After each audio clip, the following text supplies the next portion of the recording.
Welcome to Bharat kitchen. ఈ రోజు recipe చింతకాయ చేప ఇగురు వండుతాను.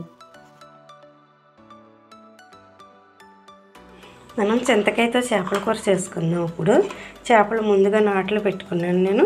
ఇందులోని మసాలా అంతా పట్టిందాము. ఉప్పు, కారం, మసాలా, చింతకాయ పేస్ట్ అన్నీ పట్టించుకుని పెట్టుకుందాం. చేపకాయ మసాలా అంతా పట్టించాను.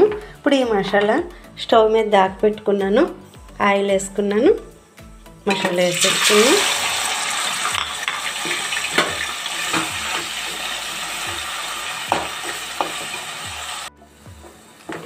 మసాలా వేగిపోయింది.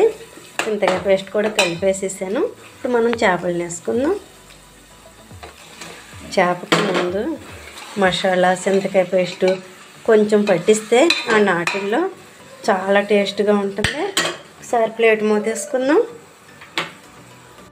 ఒకసారి చూసుకుందాం. చేపని అటు ఇటు తిప్పుకుందాం. చింతకాయ పేస్ట్ తోటి చేప ఇగురు వండుకుంటే చాలా టేస్ట్గా ఉంటుంది. మనం ఈ కొద్ది ఎసరు పోసేసుకుని ప్లేట్ మూతేసుకుని సిమ్లో పెట్టుకుందాం. చేప ఉడికిపోతుంది. కూర సిమ్లో పెడుతున్నాను. కూర చూసుకున్నాం.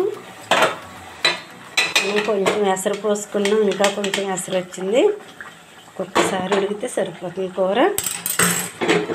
తీసేస్తున్నాను ప్లేటు. చింతకాయ చేప ఇగురు రెడీ అయిపోయింది. ఇంకా స్టవ్ ఆపేస్తున్నాను. చింతకాయ చేప ఇగురు రెడీ అయిపోయింది. స్టవ్ ఆపేస్తాను. చింతకాయ చేప ఇగురు రెడీ అయిపోయింది. చేప చాలా టేస్ట్గా ఉంటుంది.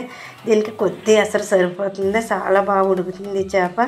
రుచి కూడా అలాగే ఉంటుంది. ఈ వీడియో మీకు నచ్చినట్లయితే లైక్ చేయండి, సబ్స్క్రైబ్ చేయండి.